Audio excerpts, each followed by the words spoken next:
Hi, my name is Bruce Lersman, and this is my YouTube cultural event presentation. Bear with me, I've never done this before. So, um, this is for my humanities class. I don't know if I said that, but I had to pick somewhere to go, and I chose the Toledo Art Museum. I've never been to an art museum because I had no desire, so after taking this class, it was pretty neat going there. But anyways, when I first walked in, it was pretty awesome just to look at the building, not even the paintings and stuff, just because the insides was pretty awesome. But it took me a while to figure out how to get to the ancient art. See, now I've never been there. But the first thing I came upon was this. What was it? It was a jar made by the Egyptians. It was said it was made in the dynastic period, and I just thought it was pretty neat. I have a picture of it. That was just something I wanted to point out.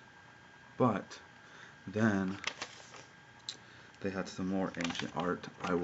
Not art, but a creation, I guess.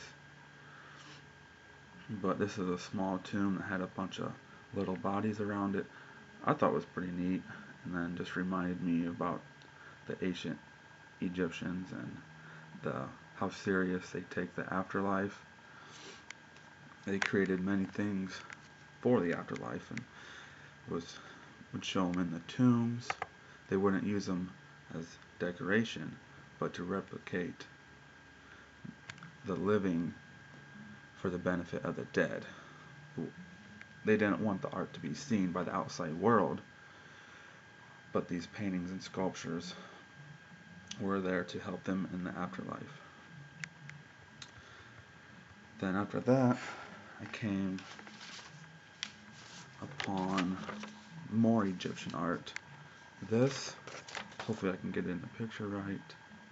Let's see, is Pharaoh Tanwetamani, I don't know, which was from around 43 BCE. This is an example of, sorry about the picture, it's not the best. My ink was messing up on my printer, but anyways, it's an example of a royal structure carved from hard stone. It was blocky and bold, had an erect structure, like many sculptures in this time period, had the left foot striding forward. Also had straightened arms and tightly clenched hands. He dressed in a royal kilt, had a robust body and stance, which ultimately created an imposing presence. The way it was designed was they wanted to show or express superhuman powers that came along with being a pharaoh. Egyptians thought the gods,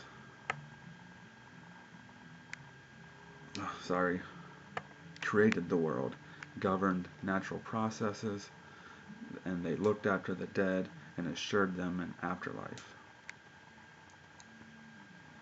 The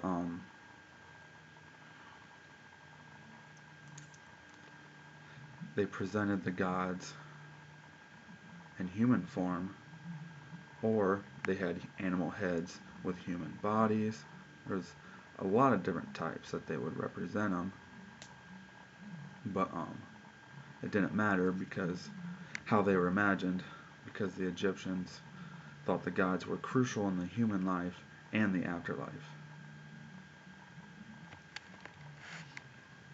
The next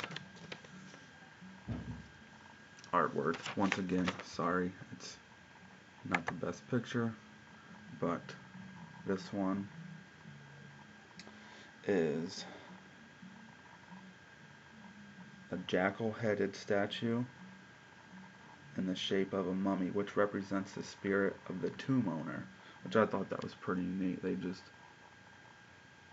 don't know, I just thought it was pretty sweet. So I took a picture of this one.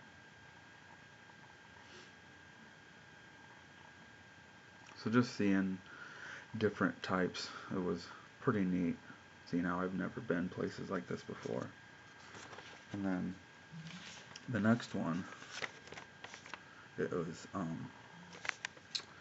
They called it a portrait of a young man in armor.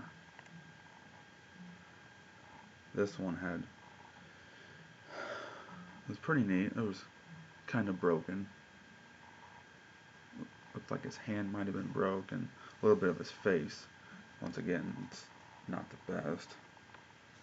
But the Roman cities had spaces and buildings filled with statues, gods and goddesses, historical figures. There were normally two ways a man would be portrayed. That was either wearing a toga, where looks like he's giving a speech,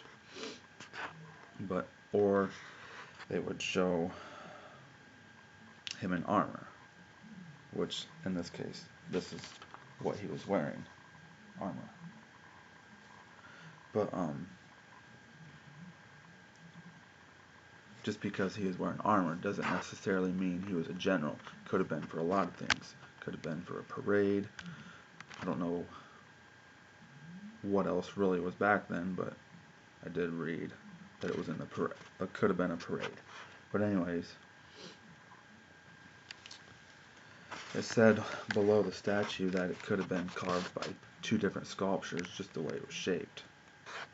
And if you look at the back, it looks like it was almost unfinished, and that means it could have stood in recess high on a building. This last piece I'm going to talk about is a portrait head of Julius Caesar. This one was actually not in the ancient art area. This one was, I don't know what area it was, but I was looking around the rest of the place and I came upon this, so I thought this was pretty cool. It's a marble piece from 50 BCE, and Caesar was one of the greatest politicians and generals of Republican Rome. His assassination on the Ides of March, also March 15th, ushered in a decade of civil war in which Caesar's adopted son, Augustus, became the first Roman emperor.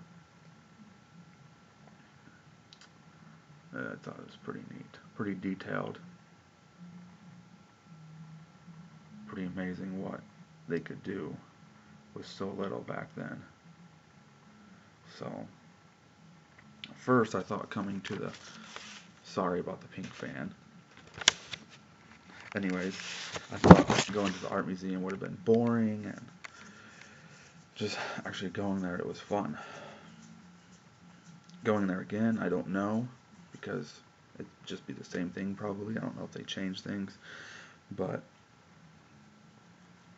actually knowing stuff about what you're looking at is actually makes it a lot nicer.